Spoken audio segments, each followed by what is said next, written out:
শুভ সকাল। আজকে আমি সকালবেলা ছাদে আসলাম। এই খেজুরের বিচিগুলাই আমি লাগাবো। আমার ভাই সৌদি আরব থেকে আনছে, তাই এই খেজুরের বিচিগুলো আমি বিসমিল্লাহির রহমানির রহিম। এই খেজুরের বিচিটি আমি এই টবটার ভিতরে লাগাই, দেখি আল্লাহ কি করে।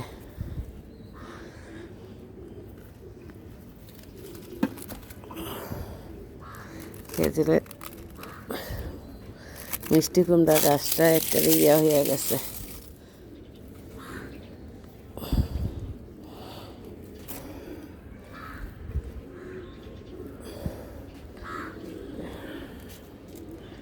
আমি এই যে খেজুরের বিচিগুলাই এখানে লাগাইলাম, দেখবো হয় কি না।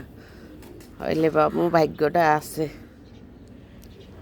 পারে কোথায় আইসা ফুল গাছের ফুলের পাতা দেখতে আছে, খাইতে আছে। আর এই যে আমার করলা গাছটা নিচে দিয়ে পড়াই মারা গেছে, এখন সামান্য একটু তাজা আছে উপরে, সবই মারা গেছে। এটা আমি ভাঙ্গা ফেলাবো। ফুল মাশাআল্লাহ অনেক সুন্দর দেখা যায়। এটা কি ফুল আমি নিজেও বলতে পারি না, কে বলতে পারবা বললো কমেন্টে।